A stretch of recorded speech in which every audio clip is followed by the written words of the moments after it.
giant populations, so let's just not pretend it's a couple of guys on the History Channel. Oh, no. They're the ones on the History Channel. The rest of you, you're sitting at home and you know what I'm talking about. Well, let's talk about Project Bluebook. It was a systematic study of unidentified flying objects, or UFOs, conducted by the United States Air Force. The project aimed to determine if UFOs posed a threat to national security and to scientifically analyze UFO-related data. Now, it was established in 1952 under President Dwight D. Eisenhower and was officially terminated by 1970. And today, Project Bluebook remains a significant part of UFO history. We've now seen evidence of the first black holes. Whoever thought we'd actually ever see a black hole? Now we have. They're real. We have celebrated Air Force pilots testifying before Congress. We have a new openness about this history. Well, coming up, we're going to speak with the son of the man who ran Project Bluebook for the government. What did they really find out? Well, we're going to hear it directly from Paul Hynek, whose father was Alan J. Hynek, the subject of the groundbreaking series on the History Channel. But now, let's go to an Eisenhower herself, Laura Eisenhower, the great-granddaughter of President Dwight D. Eisenhower, whose research and insider family access will shed even more light on the subject. Laura Eisenhower is a researcher. She's an author, an astrologer who's presented her work worldwide. Her specialty is what is called exopolitical information. We'll get into what that is. All about the Eisenhower administration that has been largely held in secrecy. She's going to touch on the military-industrial complex and share some of her great-grandfather's stories. Laura Eisenhower, we want to welcome you to Rethinking Heroes. Hey, good to be here. Thanks for having me. We are thrilled to have you here. I don't have Eisenhowers on every week. I don't have Nixons on. I don't have Clintons on. We talk about them, but it's great to have the real deal here. Our radio listeners and viewers are probably most familiar with your great-grandfather's cautionary line, warning Americans of the military-industrial complex, still played in black and white, still played all over the place, still one of the most recognizable phrases. Perhaps you could walk us through what that means to you, having grown up as an Eisenhower insider. Yeah, well, I didn't get a whole lot of information from my family members. It was definitely my own journey. And not to say that there wasn't an enormous amount of information they had about Eisenhower, growing up very close to him while he was in office. But the rabbit holes connected to UFOs and ETs has really been where my focus has been. And not something that we all talked about. I think it really had to skip a generation. So what I've discovered is, yeah, that speech was very, very telling. And there are things that are coming to light now that make it a lot easier to understand what this warning was about. There was an unconditional surrender agreement that took place in 1952. Bluebook was in 1952, but Eisenhower wasn't president till 1953. So he inherited all these infiltrations within these three-letter organizations, MJ-12, and everything about the whole ET technology exchange with the Greys had nothing to do with him. And he's been blamed for that. So with an open mind and just really dedicated to the truth, through synchronicities and a lot of just amazing circumstances, I was able to uncover a lot more than I expected as far as what really took place. So that warning, basically was to give us enough to go on, to know that we need to be a knowledgeable and aware citizenry to really understand what is going on. This war on consciousness, social engineering, mind control, geoengineering, weather manipulation, and these nefarious beings, the darker agenda and the roots of it. So his contact was with like Val Thor. He created the Earth Alliance. He petitioned the Guardians and created Ike's Force and the White Hats. So he put the positive military branches into place to safeguard us in these times. And also my agreement with him was to come in and help blow the lid off of some of these things, which I discovered through literature and documentation that people presented to me during my lifetime. So I put that all in my book. And yeah, so the warning is really, we did not really win the war. And for us to win this war, we need to win the war from within and really break free from all the different tactics being used on our minds and our emotions to steer us down an artificial trajectory that is engineered. So I'm just going to jump in only because a lot of what you just said is brand new information for people, and they haven't heard the terms MJ12. Is that what you said, MJ12? And other things.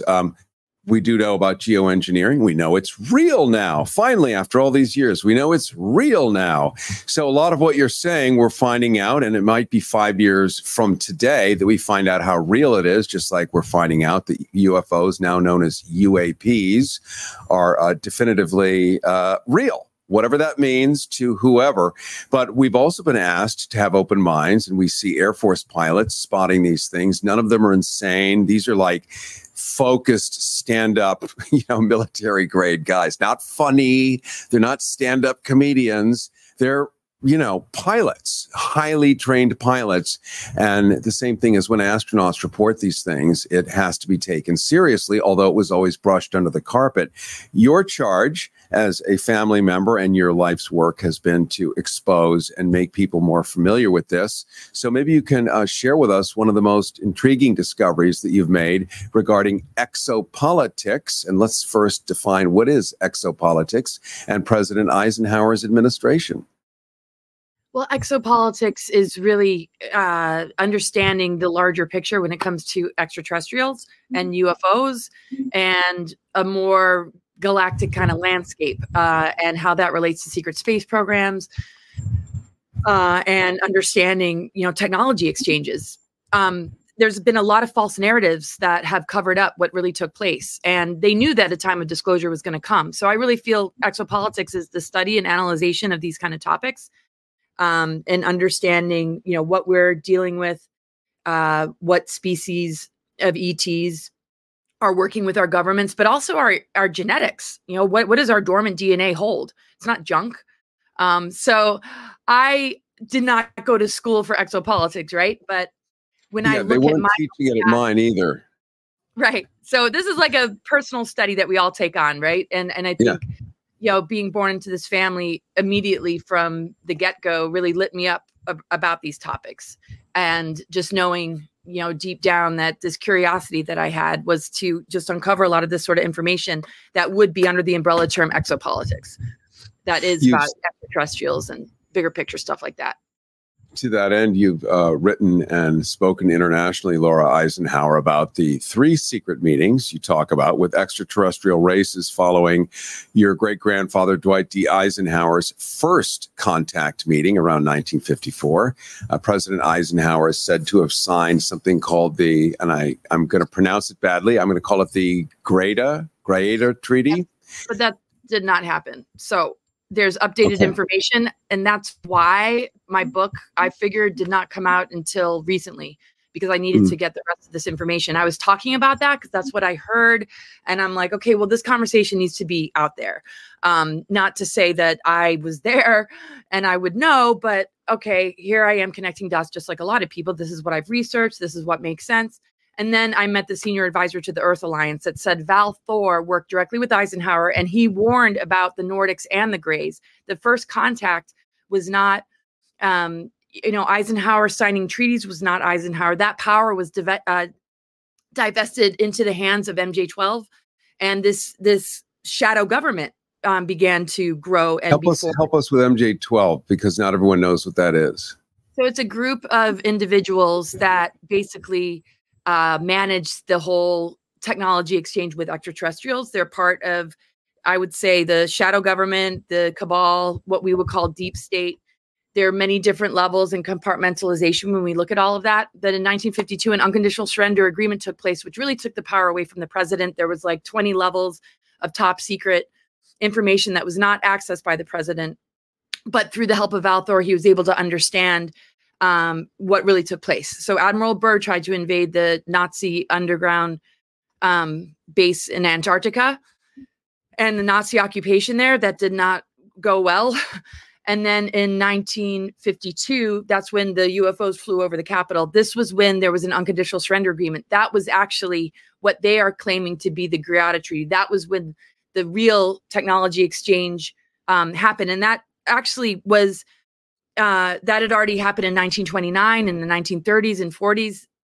But what we hear is that there was just this great-granddaughter treaty in 1954. In actual fact, in 1954, Eisenhower invaded Dulce underground base to try and take out the Greys. So they don't want you to know this. They want to blame the well-intentioned man that's not a part of this bloodline.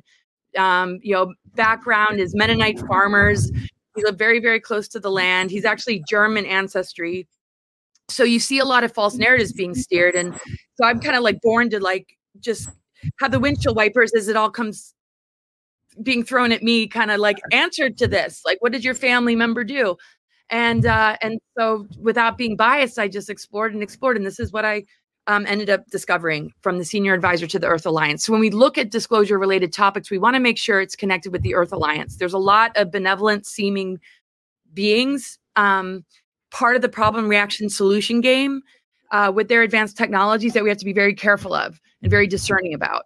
So I think that was also the warning, because military industrial extraterrestrial complex, congressional complex, and all of the members of Congress were a part of this unconditional surrender agreement. So I think that was what he was alluding to and warning us about. But that information could not be shared until now. And that was safeguarded as these positive military branches doing their projects, doing their missions. And we hear about the white hats and this and that. But he signed an executive order saying that if things got too far, that participants of Ike's Force would be able to begin to blow the whistle on this so that we would know what we're up against. We're talking to Laura Eisenhower, the great-granddaughter of President Dwight D. Eisenhower. She's a researcher, author, and an astrologer who has presented her work worldwide, focusing on the military-industrial complex and exopolitical information. That would be basically the political nexus between us and whatever extraterrestrial forces, beings, whatever, that communication. And she's talking about the Eisenhower administration that has been largely held in secrecy, asking everyone to have an open mind, including me, because my mind is so sealed tight like the butthole of a tiny rabbit. And it needs to be pried open endlessly because I am cynical. I like gravity. I like to see it, touch it, smell it, taste it. So, but what I do know, Laura, and this is why it's interesting, I do know for a fact about quantum physics. I do know that my sister just returned from the Monroe Institute in Faber, West Virginia, where the CIA spooks hang out and do remote viewing for real. I've seen the spoons that she's bent with her mind. So I know this stuff is real. I just, it's hard when it comes in a giant gourmet meal. It's easier when it comes in a tiny Ziploc one at a time. Oh no, that's I know. What you deal with, isn't it? Yeah. No, I always say it's like you do light massage before you go into deep tissue, or else you're going to harm the muscles, right? You got to kind of warm it up. And same thing, with just like little bites instead of the enormity of all this. And I think my book is really the enormity. And it really blew me away too. I mean, of course I want to hear positive things about my great-grandfather, but I'm not just picking and choosing because I want to defend him and I want him to look good. I'm not about that. I'm about truth, even the ugly truth. So that's why I was talking about the Greada Treaty. I didn't have anything else to go on. I just knew there must have been something. He must have been manipulated or compromised or threatened, because I know the heart of this man on a spiritual level. And I'm very familiar with him from beyond this lifetime.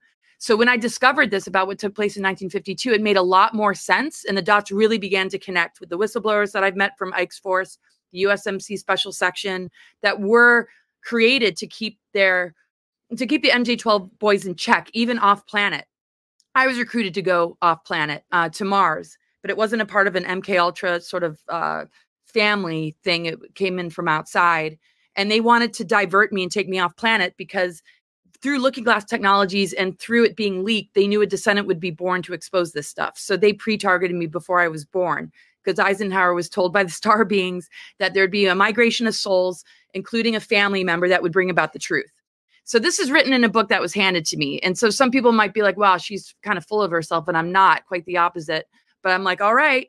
I mean, obviously I have this mission. So it's a lot to swallow that, we didn't win the war. We know there's a war on consciousness. We know there's indoctrination, social engineering. We know our children are being massively targeted with gender confusion, and that our food is tainted. And there's a lot of engineered psyops and false flags and a lot of trickery and fakery.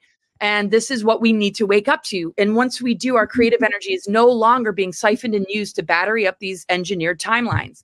We have the power to call that energy and power back, because we have the power. They're vampiric and they stole the power. And when we call that back, we can be on a completely different trajectory, and also switch on dormant DNA and begin to connect with guardian races, higher beings. But they're not going to do it for us. So this is why it's so important that we all kind of wake up and know what we've been dealing with. And I compare it to the red flags that you see in a relationship that you want to believe in, and then you discover it's deceived you. And it's uncomfortable to face that reality when you invested so much into it. But we have to be courageous enough and willing enough to unplug, because it's using us. Well, and that's why in relationships, we like to bleach our red flags white. And that way we can go into denial and, you know, push it off for another month. And then it gets worse and worse. It's exactly the same thing. And it's funny. I think when we're listening to this, we're hearing sort of familiar musical notes. They just sound a little different, but it's the same rhythm that we've heard. Look at Star Trek, the idea of being able to lay someone in a bed and get their general vitals. It's real now. Half the stuff on Star Trek is real now. Much of these things of science fiction are real now. And so it just kind of takes a different form. I've led cultural tours to the outback in Australia, particularly to Uluru, also known as Ayers Rock, which is a massive monolith in the middle of 1,000 miles of red sand. I mean, nothing grows there. It might rain, never. Yet the Ununu people have been living there for the past 60,000 years. Some of the only humans never having bred with others and look the way we all did 60,000 years ago uniquely. And until recently, and then they were discovered in the late 1800s by the British/Australians. Maybe you could elaborate on the significance of what you call the 13th gate activation at this very place I'm talking about, Ayers Rock or Uluru, in the outback of Australia. Yeah, well, it's part of the planetary grid network. It's a sacred site that is connected to the 13th gate, which is the mother arc. And the anchoring of the mother energy back on the planet connects, you know, to this. And when we see that, you know, it connects with all other stargates on the planet. So when we look at the stargates and we look at the planetary grid network, our DNA is a replica of that. And we're moving into a shift that is beginning to switch these dormant aspects on, as the planet is clearing these stargate energies of reversal grid technologies that have put it in a spin that has been symbolic of the inverted pentagram and Satanism and inversions that we see. So these corrections are why this is a prophesized window period called ascension. And that mother energy really got anchored back around 2010. The sun started to move through the 13th sign of Fiakis, right? So that connects to the 13th gate and the return of the mother. And that is not separate or disconnect from the father. It's really about the divine template, the tree of life template. And the reversal grid puts it in like the tree of death. And these, you know, reversals, digression of humans, separation from soul matrix into new world order. And this ascension window, though, is anchoring this energy. And if we can awaken and be in alignment with it, we're going to notice that the frequency fences and the seals in our DNA dissolve. We move through gatekeepers and manipulations that would want to keep us enslaved and in a mindset that does not go through these growth periods and initiations, but instead gets hijacked into belief systems that are inverted, because that's all they have to keep it alive. On a planetary scale, in the planetary system, these corrections have happened. The Venus transits are a part of this. That has formed a perfect pentagram that are the corrections of the ether element. And the ether element is connected to the 13th gate and the mother energy, the breath of life. That's why they wanted us to, you know, all that and that level of manipulation. So funny enough, Uluru, my uncle, Richard Bradshaw, protected that sacred site from tourism and was a lawyer for the Aborigines there and protected the name. And so that's a very interesting thing I found out about my family member, you know, later on, and then the significance of this particular site. So yeah, when we look at the planetary grid network and nature, you know, we're so much more connected than we can possibly imagine. So when we look at ascension, we're moving into the soul matrix. We're moving into the capacity. Laura, I'm just going to jump in. I'm just going to jump in because it's radio and people get in and out of their cars, and you know they sort of can't keep up. So I just need to reintroduce. And let's just shift over to another area. We're talking to Laura Eisenhower, the great-granddaughter of President Dwight D. Eisenhower, researcher, author, and astrologer, who's presented her work worldwide, focusing on the military-industrial complex and exopolitical information about the Eisenhower administration that's been largely held in secrecy. When you get her book, you can check out much of this stuff as it's broken down in a way that will make more sense than a kind of a rapid-fire radio version, but at least think of this as the hors d'oeuvre before a giant entree. Let's finish before we jump off to our next guy, and we're going to talk a little bit about veteran suicides here on this upcoming Memorial Day weekend. But let's talk about Area 51. That's probably the single most famous concept in anyone's head. And who better than you to give us your sense on that? Well, Area 51, yeah, I mean, that's where there's multiple levels of projects going on. People that have worked there, you know, expose this sort of thing. Same with like Dulce Underground Base, just all sorts of experimentation and reverse engineering of UFO crafts that they supposedly put in these places. I think a lot more goes on than we, you know, can imagine. And I know Eisenhower wanted to order an invasion on Area 51, just like he did Dulce, but that one wasn't successful. The one in 1954, they lost, and he attempted to invade Area 51 because the whole question of the ET technology exchanges with the governments, he did not have any control over. He had no say. They would not allow him access whatsoever. So he was furious about that. So, yeah, I mean, I wouldn't know who the best recommendations are of people to listen to about it, because there's a lot of conflicting info, but, you know, I'm sure people are familiar with Bob Lazar and Dan Burish and some others that, but I think there's multiple levels of what goes on in these areas, and it's considered like a reservation. It's got its own occupation in this particular state that is outside the jurisdiction of the state itself. So it's sort of like an alien reservation. It's sort of like the Vatican. Right. It has a sovereignty, much as our allegiance with Israel. It's a giant military dump for us. It's the biggest military base we have in the Middle East, and we're going to protect it. That's a conversation for another time, but we have relationships with certain things, and we give them a special status. We do things we don't explain why, and people do get confused. So I appreciate your having shed some light here.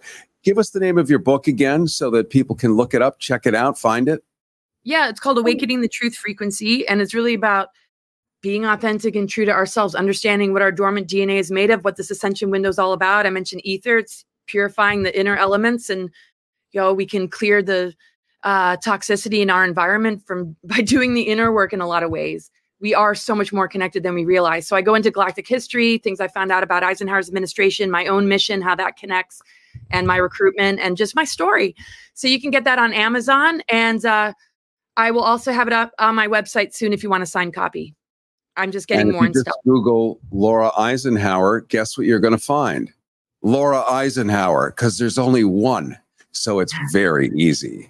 We'll make sure we put that on our Rethinking Heroes website as well, Laura Eisenhower. And I do want to thank you so much for joining us today. This has been like so cool. I love this stuff. It's a treat. Oh, cool. Yeah, it's amazing to be with you. Thank you for having me. There are imposters, though, posing as me, so careful of them. All right. Take care. Thanks, Cary. All right. Thank you. Welcome to the modern times. Looking to earn more money online? Well, meet Kartra. That's Kartra, the ultimate all-in-one business platform that makes it easier than ever to boost your income. With Kartra, creators, coaches, and experts can turn their knowledge and services into profits. You can create pages and funnels that attract customers, build memberships that share your knowledge, automate your business to free up your time, and so much more. Kartra has every tool you need to grow your business in one place. And the best part? It's super affordable and easy to use. Are you ready to streamline and scale? Well, head on over to rethinkingheroes.com/money for a free 30-day trial. That's rethinkingheroes.com/money for a free 30-day trial.